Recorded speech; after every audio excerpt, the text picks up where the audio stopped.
Hey everyone, Katie and Sergeant Steele here, and today I'm here to talk to you about the December 2024 Balanced Data Slate and Munitorum Field Manual changes and what it means for the Astra Militarum. Now, I know a lot of you right now are probably screaming that the sky is falling, that, oh no, the guard are buried, we are 6 feet under, and we'll never recover from this. And you know what? I don't quite feel that way. Let me just be honest and upfront. Do I think anything in the balanced data slate and the Munitorum field manual changes benefited the guard? No. No, I don't. That's it's we can clearly see that. It is very obvious. There are no buffs. These are all nerfs for sure. But I'm going to explain a little bit about these nerfs and why I think a lot of them were probably appropriate. And I will tell you where I disagree a little bit on some of these. So let's dive into it. First and foremost, we're going to go into the points. I want to talk about the points first, and then I'll talk about the actual rules changes. So, for the most part, all of our battle line infantry went up in points, and so did some other models too. Canadian shock troops for a 10-man unit only went up 5 points. Catachan jungle fighters went up 10 points. And then also the Chimera, our recommended transport, our only plastic transport that's not a Titanic model, went up 15 points. That is a huge increase for the Chimera. Gaunt's Ghost went up 10 points. The Hellhound went up 10 points. Lord Solar went up 25 points, from 125 to 150 points. Ogren's, for a 6-man unit, but not a 3-man unit, went up 10 points. And then Aquilans and Scions both went up 10 or 20 points. 20 points for the Aquilans, because you can only take them in 10-man units, and 10 points for the Scions, 20 points if you took a 10-man unit of Scions. So that overall are the point changes. Now, why did we get these changes? Well, first off, the infantry got it most likely because in the competitive scene, they were seeing lists that were almost pure infantry. In fact, one of the ones that just went undefeated at a GT at the end of November was purely infantry, right? It was shock troops, it was Kazarkin, it was jungle fighters, it was Aquilans, it was Scions, right? It was all infantry. And it went undefeated. They were, and specifically, it was interesting, they took a 10-man unit of Acadians just to get that objective secured, their ability, right? And then jump off an objective or screen around it, and then they would keep holding it. Especially with that many infantry, it'd be very easy to screen out on the table. It was also very easy for them to challenge objectives. This explains why we are seeing an increase to some of the infantry point costs, because some of these were sleeper units. Acadian shock troops, I've been saying this for all of 10th edition, they were a sleeper unit. They function well if your strategy, when you build your list, is built around that ability and the benefits of their command squads and castellans, right? Because those can really synergize depending on certain lists and strategies. And my opponents have witnessed that when sometimes they get into combat with me, and I usually combo up the castellan with the command squad with a 20-man unit, and then suddenly I'm against Death Guard, and they can't change my stats, and I'm falling back and shooting, and I'm getting sustained hits, plus my lethals for my regular unit ability, and my opponents are stunned, right? They just did not imagine Cadians being that effective, and they really can be. But even in a 10-man unit with no characters, they are still effective.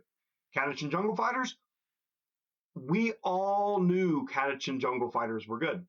We all knew it. They do not have the best weapon loadout, but their scout ability paired with the Chimera was really good.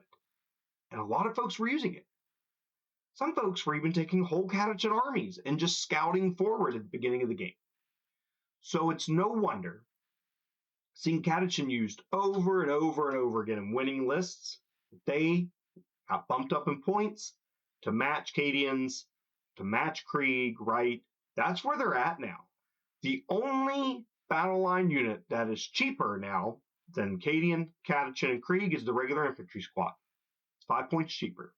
That's it. Chimera went up for the exact reason I was mentioning. It was very effective. And if you took a mechanized list, even without catechins, just being able to like set your units inside your transports and run up the table and keep your objective holding units alive until mid-game, untouchable units essentially, right? It was really effective, and the chimeras were very, very cheap. So it's no wonder that they got a bump up in points. They're back to where they really started at in terms of the addition. I remember, I think they were around 85 points when 10th started, or right at 85.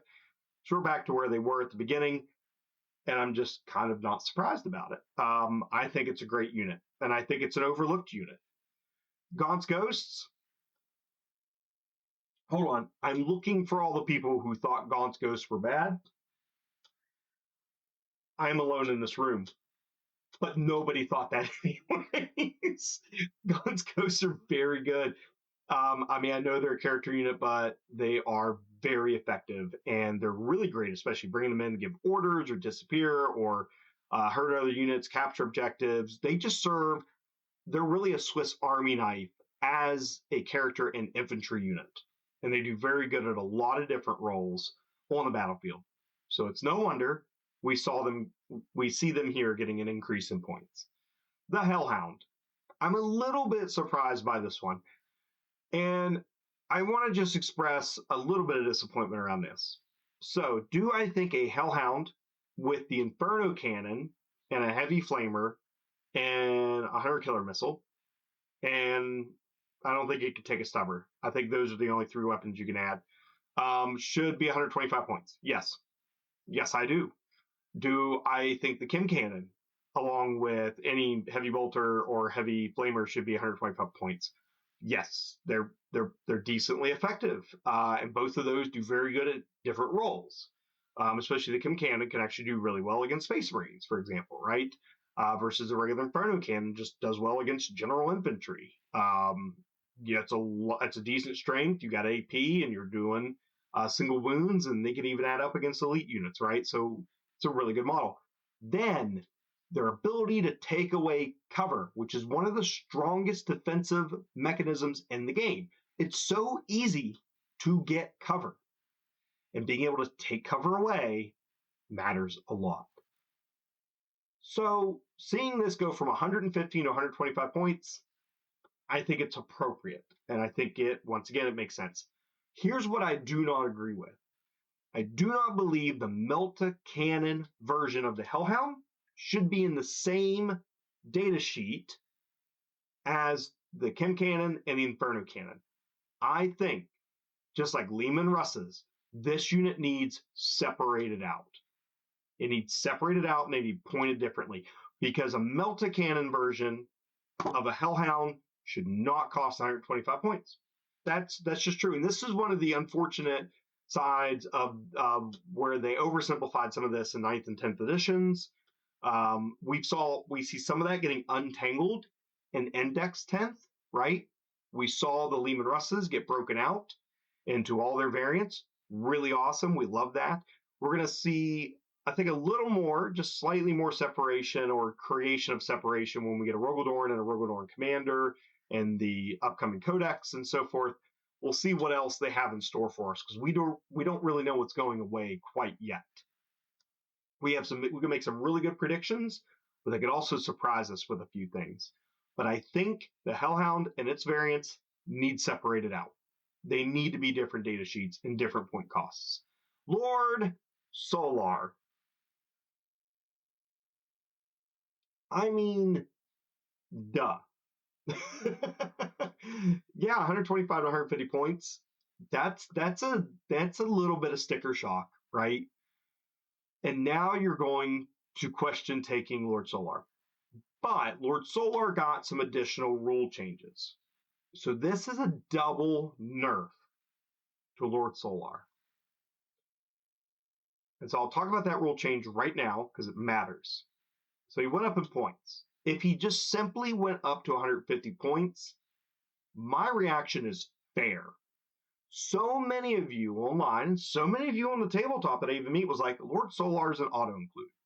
Now, there's a minority of us, and that's me, Katie and Shockblog, and a few other guard players who were like, no, Lord Solar Leontis is not an auto include. He's a good unit. He's got a large array of things that he brings to the table, and he functions very well. So, increasing to 120 or 150 points from 125 would make sense until they did this. And what they changed was now Lord Solar can only issue orders to regiment and squadron keyword units. That means we have now lost our only character that had the capability of issuing units to abhumans, or issuing orders to abhumans, to Titanic models, to non-squadron, non-infantry, right? Non-squadron, non-regimental units. And there's a decent number of them. All the Baneblade variants, a lot of the Forge World models that hopefully we're going to keep some of those. They're not going to do away with all of them, but we're probably going to see a lot of Legends and so on and so forth, right? But he could issue orders to literally anything, and now we can't. That's really disappointing because it was really fun to take like Lord Solar with a bunch of Ogrins and Volgrins and to be able to give them +1 weapon skill or +3 inches to movement. It's just mean. And now we can't. And I do disagree with that. I think we need characters that can issue orders to atypical units. Ratlings, Ogrins, Baneblades, you name it, right? We do need leader options, HQ options that can do that. And they've now taken that out of the guard. Now, I'm filming this in December 2024. The Codex comes out January 2025. So we don't know what's in store. We don't, maybe some of these point changes are even preempted for the Codex. I personally don't think so. The reason being is because, I mean, we have no clue what the rules are going to be in the new Codex. But also, all of this seems reactionary to the current competitive meta. That is why I do not believe any of this is preemptive for the Codex. And so we'll see what happens with Lord Solar, and we'll see what happens with some of these new Krieg units, right? What's the Lord Commissar? Maybe the Lord Commissar is finally our answer for Ogrins and Volgrins and Ratlings getting orders, right? Maybe instead of saying regiment keyword, it's, all infantry. Hey, who knows? Maybe Ogrins, Volgrins, and Ratlings will get the regiment keyword. That'd be pretty cool. We don't know. There's a lot of unknowns, but it's disappointing to see Lord Solar before the Codex lose this ability, and with us losing so much flexibility in our army. So I am a little bit disappointed in the double nerf of Lord Solar. Now, provided most of our best units have squadron and regiment keywords. So therefore, Lord Solar still plays a big role, issuing 3 orders and being able to redeploy 3 units at the beginning of the game before finding out who goes first. Still really strong. And you can attach Lord Solar to a Talon Rough Rider unit. You can attach Lord Solar to infantry units, right? A lot of flexibility still with Lord Solar. And I think he still has a really strong place in our lists. And he's probably appropriately point costed for the first time in 10th edition. Listen, hate me for it. I'm just over here spewing truth about it. Now, Ogrins. This one's interesting. So the 3 model unit has stayed at 60 points. The 6 model option has gone up to 130 points. The reason being is how effective Ogrins are and shooting in mass numbers. And I've talked about this in my Crassus transport video. I talked about in the Ogren video. They are very good. That 3-shot weapon with rapid fire 3, hitting on 4s at strength 5, -1, 2 damage. Oh, and then they get an extra AP -1 if they're shooting the closest eligible target. You shred Space Marines. They just go, whoop. I mean, you'll wipe out a 5-man unit of intercessors easily with no support, no orders, no stratagems. You will just evaporate Space Marines. That is why the 6 model unit of Ogrins has gone up in points. Okay? Now, you could just split it up. You could just split it up and it'll be less resilient, but also there's some benefits to it. Can't take as many, so you won't be able to run for points, right? And that's where they're going to get you. So if you want to run 18 Ogren, you're going to pay a 30-point tax to do that. If you want to run 9 Ogren, there's no point tax. You just do 3 units of 3 and you run it. So it's a choice that you have to make when you're list building. The next unit that changed in points is the Aquilans. I just want to ask one thing about the Aquilans. Who was surprised they went up in points? Once again, nobody. They were broken. They were highly effective. They were helping Astra Militarum win tournaments. We were seeing them in almost every single winning meta list. They were so good. 90 points was way too cheap out the gate. They should have been at 100 or 110 at their release, and they weren't. Now, Aquilans have also been toned down twice now, and I'll talk about those rule changes momentarily, but with those, plus these point changes, they're probably appropriately costed, maybe slightly overcosted, but definitely closer to appropriate. The last thing we see is changes to Tempesta Scions.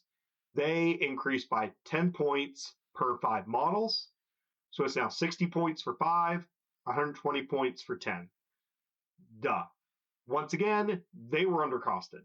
I knew it too. I was tempted to put lots of Scions into my lists, and I reined myself in because I'm not about playing this game where I'm going to shred my opponents and take them off the table and just decimate them. I want to try to have as close as games as I can have as possible. That's always my goal when I show up to the table to play Warhammer. I'm here to make friends. I'm here to be part of the community.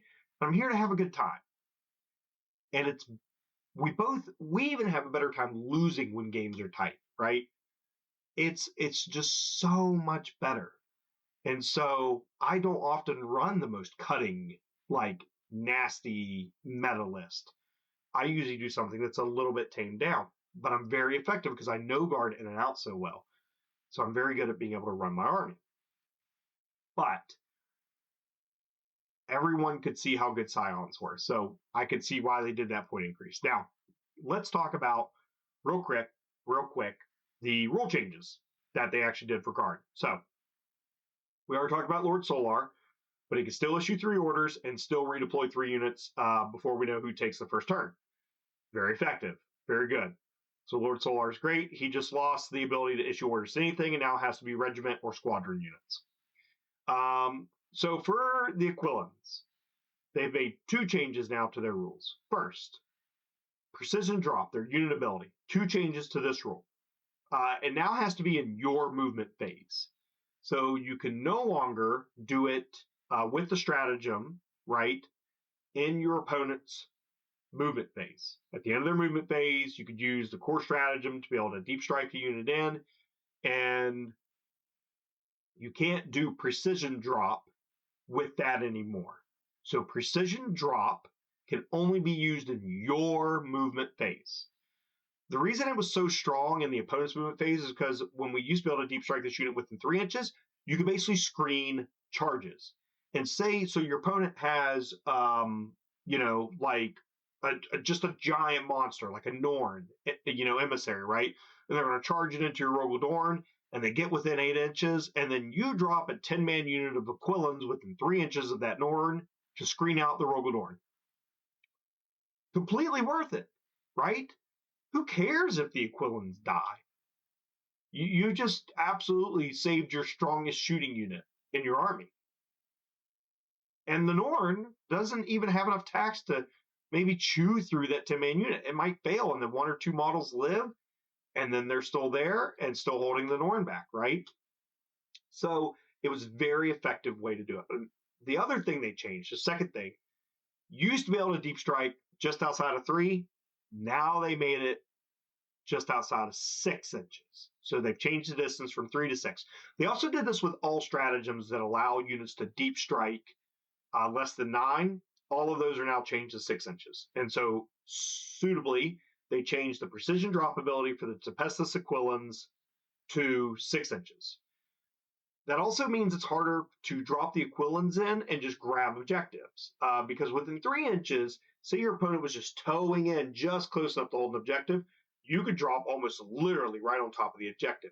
Now at 6 inches, that's not really going to be the case. It's going to be much harder for you to be able to get in range of an objective marker. You still could do it because of the diameter of an objective marker. If your opponent is just barely, say they're 2.9 inches away, and then you deploy your unit, more than 6 inches away from their unit, because the diameter of the objective marker, it is possible to still get on it, to get models within range.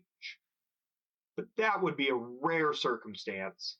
And your opponent would know you had this unit and would probably be planning to screen them out from being able to do that. So now the Aquilans will mostly have a role of grabbing uncontested objectives or coming in and striking units or doing actions in various quadrants or corners of the table. That's going to be the role of the Aquilans, which feels appropriate. So I'm not surprised by the rule changes to the Aquilans. And in fact, they probably should have done this from the get-go. This really is how Aquilans should have been released. And they weren't. And they gave us something that was very, very strong. So what do I think overall? Well, I'll let you know right now. I do not believe the sky is falling. I don't believe it. I think these changes are appropriate. I think they have taken guard down a couple pegs. So do I expect at LVO in January for the Astra Militarum to be going undefeated? Nope. I think we're definitely out of the S tier, probably out of the A tier, or probably to the B tier in terms of competitive meta. Guard are still good. Some of these point changes and balanced lists will barely have any impact. Maybe no impact. Probably some. Some of you saw your list go up by like 150 points. I was getting comments about that. Well, that's because you were taking Lord Solar and Aquilans and Scions, right? And Catechins. And then guess what? Those were some of all the best units.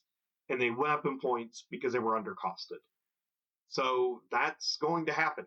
Now in my lists, like I run, and you all know, I love Crusade. I love balanced, friendly play. That's what I'm about. That's what I'm here for. I don't do GTs anymore. I do not do RTTs anymore. In fact, I did a competitive league this past summer, and all the games I won on painting score. Okay? That's just who I am. They were that tight of games, too, that I barely won. I usually always lose 5 or 10 points if I lose. That is typical. And I just did a video recapping my grand narrative play, and it was a pretty balanced event for me. It even had a couple ties, which was really awesome and a lot of fun to do that. So noting who I am and how I build lists, if I go back, and I looked at my Nova list, my grand narrative list, they all only went up by 5 points. And that was only because I had a 10-man unit of King and Shock troops in those lists. Why? To grab objectives that are already screened out otherwise, move off of it and grab something else while that objective stays screened by something else.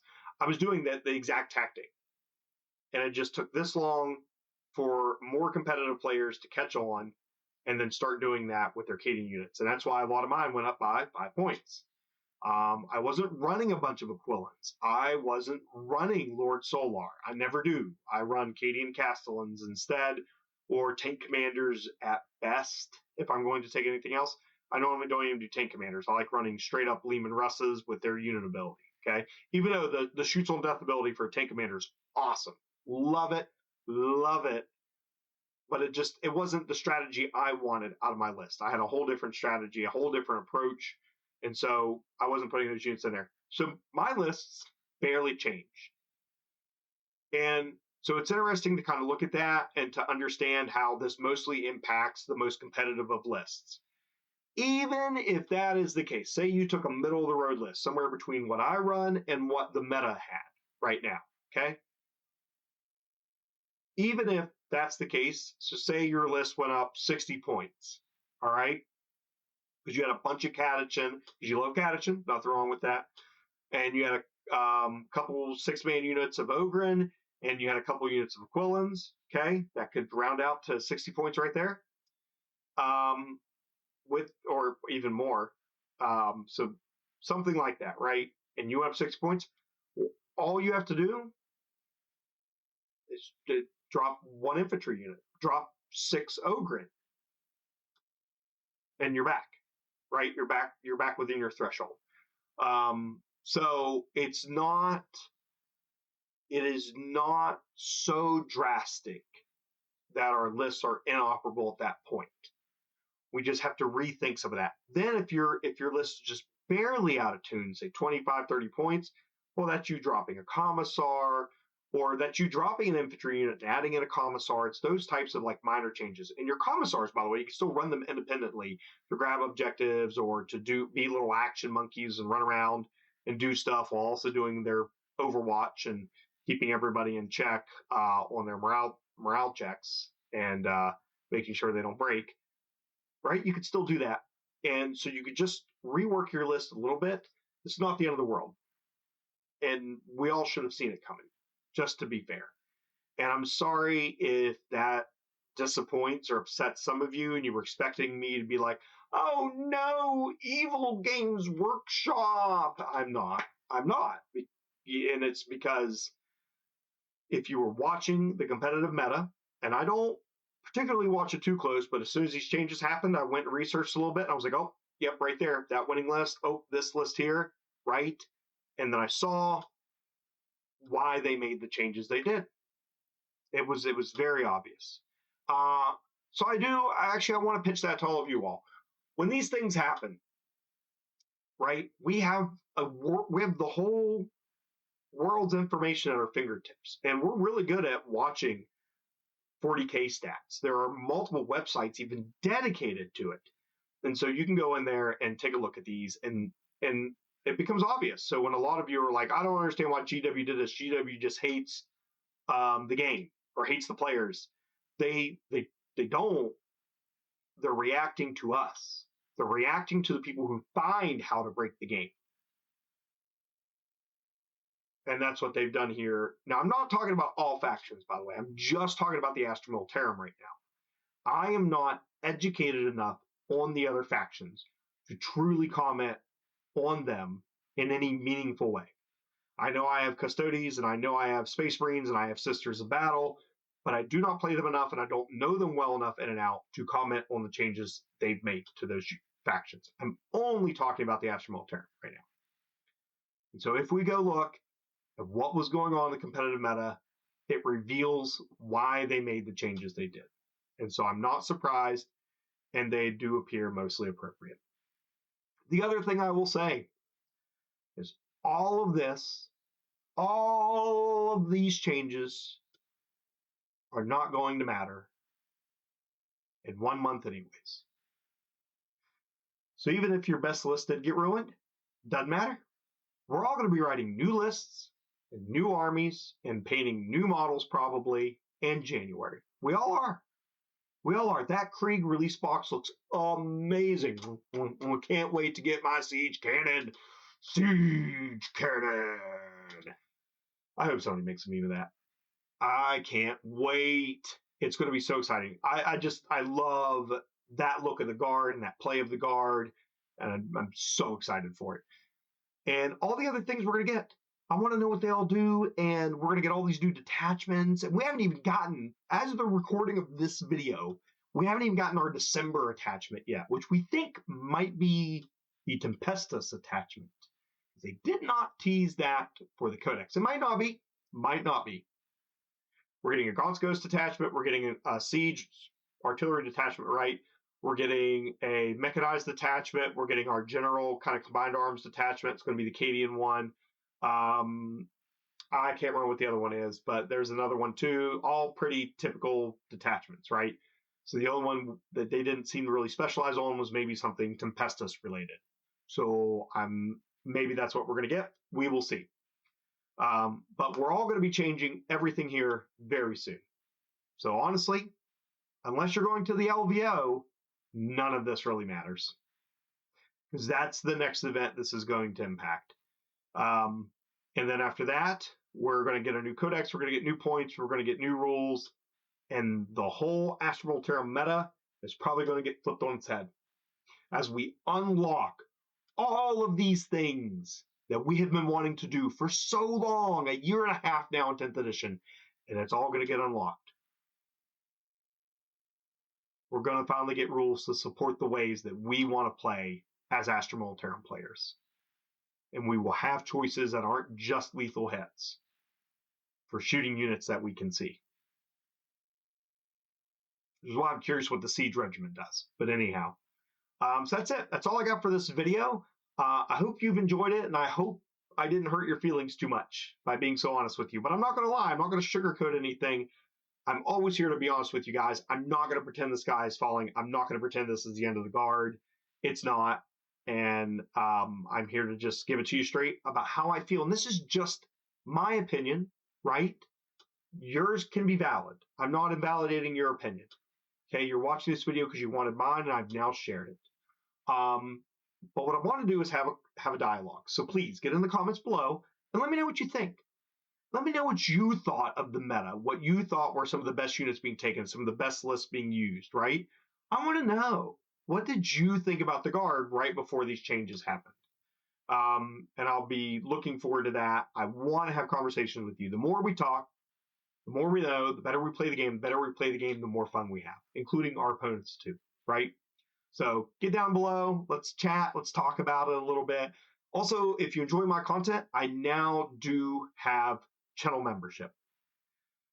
I'm very nervous. I'm very scared to be doing this. I'll be setting up a Discord. You can go look at the tiers, and so certain tiers do unlock the Discord. Basically, the first tier is just a monthly tip jar for me, and so the tiers beyond that give you access to a lot more.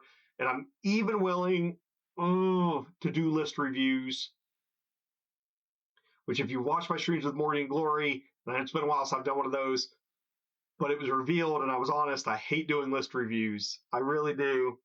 It's one of my least favorite things, but I will do them for you all. And I'll create a Google form for folks in the Discord to be able to submit their lists for review, and I'll be doing that on a monthly basis going forward, starting in January. So feel free to do that.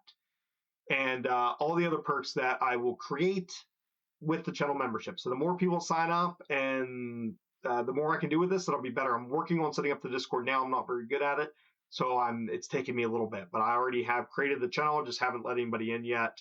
I'm getting that set up now. So you can do the channel membership or check out all the links below. There's all kinds of other ways to support me, and I just appreciate it so much.